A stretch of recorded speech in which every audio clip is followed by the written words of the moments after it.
തെരഞ്ഞെടുപ്പ് പ്രഖ്യാപിച്ചതോടെ കേരള കർണാടക അതിർത്തിയിൽ ഇരു സംസ്ഥാനങ്ങളും പരിശോധന ശക്തമാക്കി. കൂട്ടുപുഴയിൽ കേരള പോലീസും എക്സൈസുമാണ് വാഹന പരിശോധന ശക്തമാക്കിയിരിക്കുന്നത്. മാക്കൂട്ടം പോസ്റ്റിനോടനുബന്ധിച്ച് ഇലക്ഷൻ ചെക്ക് പോസ്റ്റ് കൂടി ഏർപ്പെടുത്തിയാണ് കർണാടകം പരിശോധന ശക്തമാക്കിയിരിക്കുന്നത്. പാർലമെന്റ് തെരഞ്ഞെടുപ്പ് പ്രഖ്യാപിച്ചതോടെയാണ് കണ്ണൂർ ജില്ലയിലെ കേരള കർണാടക അതിർത്തിയിൽ വാഹന പരിശോധന കർശനമാക്കിയത്. രണ്ട് സംസ്ഥാനങ്ങളുടെയും ചെക്ക് പോസ്റ്റുകളിൽ ഇരു സംസ്ഥാനങ്ങളിൽ നിന്നും എത്തുന്ന വാഹനങ്ങളിൽ 24 മണിക്കൂറും പരിശോധന നടത്തുന്നുണ്ട്. കള്ളപ്പണം, ലഹരി, ആയുധങ്ങൾ എന്നിവ കടത്തുന്നുണ്ടോ എന്നാണ് പരിശോധിക്കുന്നത്. കണക്കിൽപ്പെടാത്ത 50,000 രൂപ മുതൽ മുകളിലേക്കുള്ള പണം യാത്രക്കാരുടെ കൈവശമുണ്ടെങ്കിൽ പിടിച്ചെടുക്കും.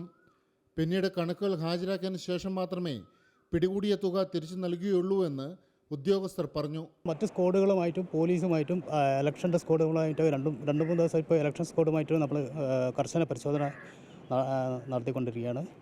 ഈ എല്ലാ വാഹനങ്ങളും ഏത് ടൈമിലും നമ്മൾ 24 മണിക്കൂർ നമ്മൾ വളരെ വിജിലൻ്റായിട്ട് നമ്മൾ പരിശോധന നടത്തിക്കൊണ്ടിരിക്കുകയാണ്. ഒരു വ്യക്തിക്ക് 50,000 രൂപ വരെയാണ് ഇതാക്കുക. അതിൽ കൂടുതൽ ഉണ്ടെങ്കിൽ നമ്മൾ പിടിച്ചെടുക്കും. പിന്നെ നല്ല ഡോക്യുമെൻ്റ് പ്രോപ്പർ ഡോക്യുമെൻ്റ് ഇതാക്കുകയാണെങ്കിൽ നമുക്ക് തിരിച്ചു കൊടുക്കും. മാക്കൂട്ടത്തെ കർണാടകയുടെ ഇലക്ഷൻ ചെക്ക് പോസ്റ്റിൽ വിദ്യാഭ്യാസ വകുപ്പിൽ നിന്നുള്ള ഉദ്യോഗസ്ഥർക്കാണ് ഡ്യൂട്ടി. 8 മണിക്കൂർ വീതമുള്ള 3 ഷിഫ്റ്റുകളായി മാറി മാറിയാണ് ചുമതല നൽകിയിരിക്കുന്നത്.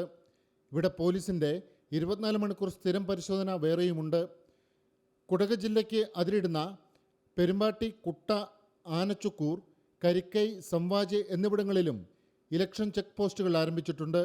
ഇരു ചെക്ക് പോസ്റ്റുകളിലും എല്ലാത്തരം വാഹനങ്ങളുടെ ഡിക്കിയും യാത്രക്കാരുടെ ബാഗ് ഉൾപ്പെടെയും വിശദമായി പരിശോധിക്കുന്നുണ്ട്.